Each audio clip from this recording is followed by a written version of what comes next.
من الذي اغتال بيريتان ومن حول قصة حياتها وموتها للوحة خيالية؟ جولناس كاراتاشيا، والتي تعرف باسمها الحركي بيريتان، إحدى الشخصيات التي حكت العديد من القصص والأخبار الكاذبة والمفبركة حولها. فلو قرأنا قصتها لرأينا الكثير من الأقاويل والأحاديث قد قيلت بشأنها منذ يوم مقتلها في 25 تشرين الأول عام 92. ولو وجدنا أن التصاريح قادة الباكاكا قد تباينت وتغيرت وفق متطلبات وقتية وظروف آنية وقتها آنذاك.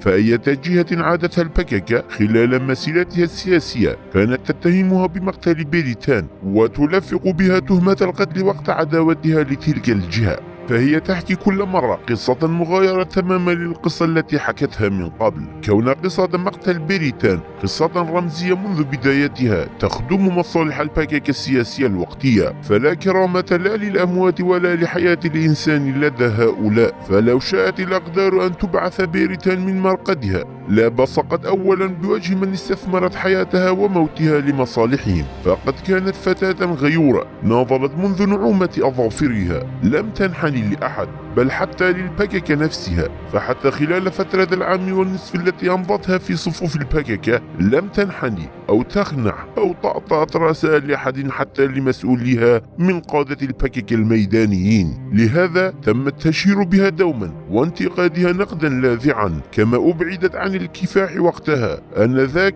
استثمرت الباكاكا موت بيريتان الصامدة وجعلت من قصتها منطلقا لتحقيق مصالحها. من يعرف كيف قضت بيريتان الحياة؟ الصراحة هي أنه لا أحد يعلم كيف ومتى رحلت بيريتان، فقد صنعت الباكاكا سيناريوهات مفبركة حول قضية موتها. فيروى بأن البشمركة نادوها وطلبوا منها الاستسلام، فأجابت: لن أسلم نفسي للخونة، وأنها ألقت بنفسها من أعلى الجبل.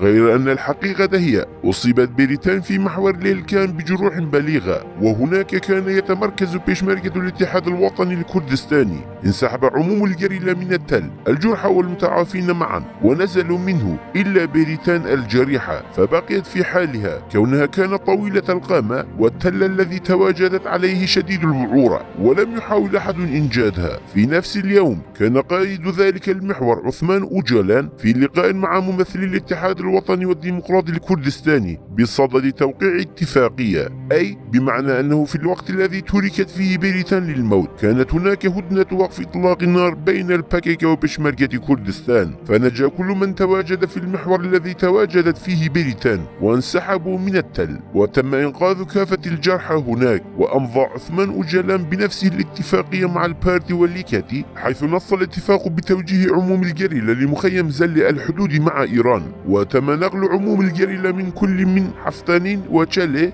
جوكورجا وخواكورك بعجلات أمنها الباردي والليكادي إلى المخيم، وتلقى كافة الجرحى العلاج في مستشفيات أربيل. فحتى من جرح بجانب بيريتان تمت مداواة جروحه. بعدما تركت بيريتان في أعلى التل لم يتوجه بعدها أي عضو للباكاكا لموقع الحادث، ولم يعرف لها أي أثر. وما نعرفه نحن هو أن البيشمركة جمعوا العديد من الجرحى والمصابين الذين تركوا في الجبال وقاموا بتداويهم، ومن أراد بعدها التوجه لصفوف الباكاكا أعادوه لمخيم زلة. فبصدد قصة بيريتان المعلومات الصحيحة الوحيدة هي ما ذكرناها، وما يقال بأن فلان قال كذا وأن آخر يقول كذا، فكلها سيناريوهات مزيفة. غير أن أوجلان وبعد فترة ورغم بعدهم مئات الكيلومترات عن موقع الحادث قيم الحدث وفق ميوله وكأنه كان متواجدا في خضم الأحداث، فصنع من بيريتان أسطورة ورمزا.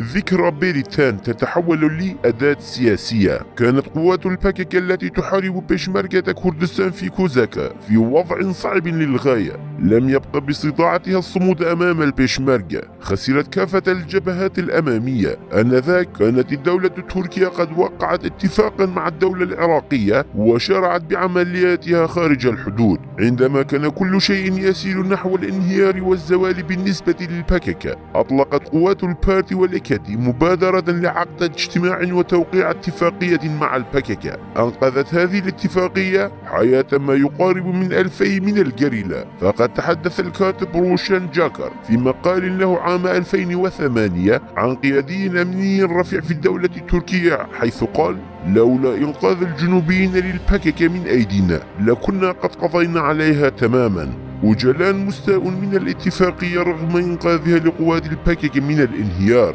عملية جذب المناضلين وإيقاد الكفاح المسلح يدفع بآبو لصنع أساطير ورموز، كل ذلك من أجل اللعب على معنويات مقاتليه وحماسهم. فيصدر فجأة تعليمات حول بيريتان ويقول: نادى بشمركة الطالبان بيريتان وطالبوها بالاستسلام، إلا أنها لم تستسلم، وقالت للطالبانيين: لن أسلم نفسي لكم أبدا، أنتم خونة، جئتم من الجنوب للقضاء على ثورة الشمال. وهذا ما أسر الجنوب ووقع تحت تأثير شهادة بيريتان، والكل يتحدث عنها. بعد مقولة وجلان هذه تحولت حياة بيريتان وموتها للوحة خيالية. وما بين عامي 94 و 98 وبعد توثيق العلاقات بين الاتحاد والبككة، قيل بأن بيريتان كانت قد قالت: لن أسلم نفسي للرجعين المتخلفين. بهذا تمت إزالة اسم الاتحاد الوطني من حادثة بيريتان. وبعد تأزم العلاقات بينهما من جديد عام 99 صرح وجلان من سجنه بإمرالي بأن رجال طالبان اغتالوا بيريتان وقتلوها. ولدى اندلاع المواجهات بين الاتحاد والبككة عام 2000 تذكرت البككة من جديد أن المحور الذي قضت فيها بيريتان الحياة إنما كان محور بشمركة الاتحاد الوطني، فبقي الاتحاد مسؤولا عن مقتل بيريتان لغاية 2013. غير أنه بعد ترميم العلاقة بينهما من جديد، وبالأخص بعدما أصبح جميل باي الرئيس المشترك لكجكة ووقع اتفاقية استراتيجية مع الاتحاد وإيران، غيرت البككة هذه المرة مسار مقتل بيريتان نحو الديمقراط الكردستاني البارتي. وقالت آيلا آكات آتا في 2015 بأن بشمركة البارتي قتلوا بيريتان، ولكنها تراجعت ونفت أنها قالت قولا كهذا بعد ردود أفعال غاضبة. وهكذا خطوة بخطوة نافت كافة مؤسسة البككة بجاك كاجكا وغيرها خلال منشوراتها استسلام بيريتان للبارتي. بعبارة أخرى، أعادت البككة صياغة سيناريو قصة بيريتان كل 10 سنوات بثوب جديد. هذه التناقضات والنفاق وعبادة المصالح في قضية مقتل بيريتان توضح جوهر البككة وتكشفه. فبيريتان تستثمر كسنبلة ورمز في إطار الحرب والاقتتال بين الكرد. والملفت للانتباه والتغاضي عن زيلان ونسيانها تلك المقاتلة التي فجرت نفسها بالجيش التركي لاقتضاء العلاقة الاستراتيجية بين البككة وتركيا نسيان فداء زيلان. وقد أبرزت البككة قضية بيريتان على وسائل إعلامها هذا العام لرفع معنويات مقاتليها لدى إعلانها الحرب على إقليم كردستان وتهيئتهم لها. يا قادة البككة، كيف ستواجهون بيريتان؟ وماذا ستقولون لها؟ وكيف ستبررون كذبكم بشأن موتها؟